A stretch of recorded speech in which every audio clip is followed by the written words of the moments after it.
Tolong jangan kubur di sananya. Lepaskan kalian untuk pergi sekarang juga.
Aceh, provinsi yang terletak di ujung Sumatera, dijuluki dengan Seramo Mekah Nanggro-nya para syuhada. Aceh, Nanggro yang kaya akan budaya beraliran Islam, Nanggro yang sukses jalur perdagangannya. Namun, sayangnya di tengah-tengah kedamaian ini, para KP-KP Belanda menyatakan perang kepada Aceh.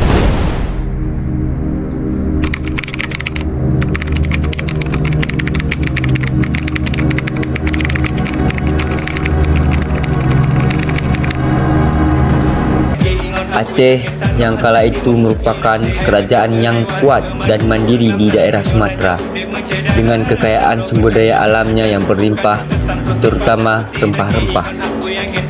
Namun, setelah dibukanya terusan Suez pada tahun 1869, Belanda semakin terobsesi untuk menguasai Aceh, yang mana merupakan bagian dari rencana ekspansi kolonialnya. Tujuan mereka ialah untuk mengamankan jalur perdagangan dan menguasai sumber daya alam di Aceh. Ketegangan di antara Aceh dan Belanda pun meningkat setelah Sultan Aceh kala itu, yaitu Sultan Mahmud Shah, menolak pengaruh Belanda serta juga menolak perjanjian yang dianggap mereka merugikan pihak Aceh.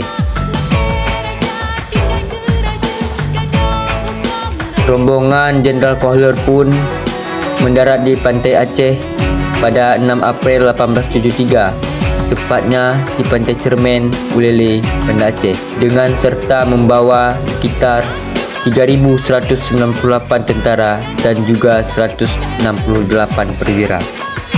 Tujuan mendaratnya mereka di sana ialah untuk membangun pangkalan di sekitar muara Sungai Aceh, yang mana dari situ pasukannya akan bergerak ke arah istana, tempat kediaman Sultan Aceh sekaligus ibu kota. Setelah mendaratnya rombongan pasukan Kohler, mereka harus mengalami 4 hari pertempuran.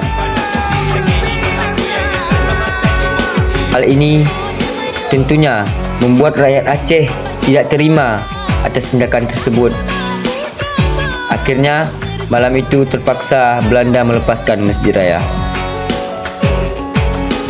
Namun, pada tanggal 14 April, dengan mengerahkan seluruh kekuatannya, pasukan Belanda pun merebut kembali Masjid Baitur Rahman.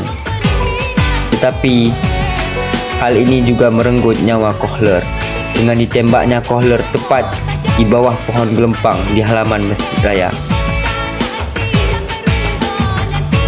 Tanggal 16 April, di bawah pimpinan Pandalen, 2 batalion militer menyerang para rakyat Aceh. Tetapi mereka harus mundur dengan meninggalkan 100 orang tewas dan penuh luka-luka. Kolonel Pandalen dan para perwiranya pun sepakat memutuskan untuk mundur dari daerah pertempuran tersebut.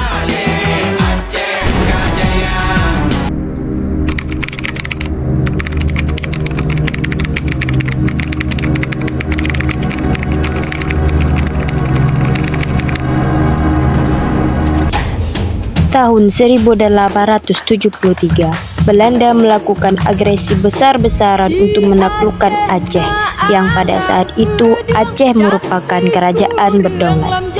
Pada awalnya, pasukan Aceh di bawah pimpinan Sultan Mahmud sangat gigih dalam mempertahankan wilayahnya. Namun, karena pasukan Belanda sangat kuat, terutama ketika datangnya pasukannya dipimpin oleh Jenderal Johan Herman Rudolf van Swieten, serangan Belanda semakin intensif.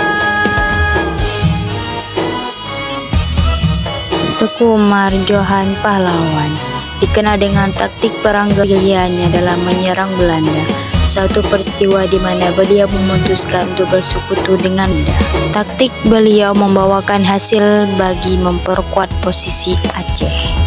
Teuku Umar merupakan suami dari Cun Nyadin kedua setelah Teuku Nantas Setia. Mereka berdua sama-sama berjuang untuk mengusir Belanda dari Aceh hingga Belanda kewalahan. Strategi yang diterapkan oleh Belanda pada saat Perang Aceh ialah taktik bumi hangus, yang dimana strategi ini melibatkan penghancuran infrastruktur, sumber daya, dan fasilitas penting sebelum ditinggalkan, agar tidak dapat dimanfaatkan oleh musuh atau pihak yang mengambil alih. Dan yang terakhir, Belanda menggunakan pasukan Marsos. Marsos sendiri ialah singkatan dari Marechaussee, yang dalam istilah Belanda berarti pasukan pengawal atau polisi militer. Pasukan ini dibentuk oleh pemerintah kolonial Belanda pada tahun 1890. Tujuan pembentukan ini ialah menumpas perlawanan rakyat Aceh yang masih berlangsung. Mundurnya Sultan Muhammad Daud Shah pada tahun 191 setelah berbagai upaya negosiasi dan tekanan. Sultan Muhammad Daud Shah akhirnya setuju untuk menandatangani perjanjian rendah. Perjanjian ini mengharuskan Aceh untuk menghancurkan benteng-bentengnya dan menyerahkan wilayah-wilayah tertentu kepada Belanda. Pada tahun 1913, perjanjian ini resmi ditandatangani. Akhir Perang Aceh pada tahun 1903 ditandai dengan penyerahan Sultan Alauddin Muhammad Daud Shah dan Panglima Polem kepada Belanda. Penyerahan tersebut mengakibatkan pembubaran Kesultanan Aceh dan penguasaan wilayah oleh Belanda, dan akhirnya Aceh pun kalah.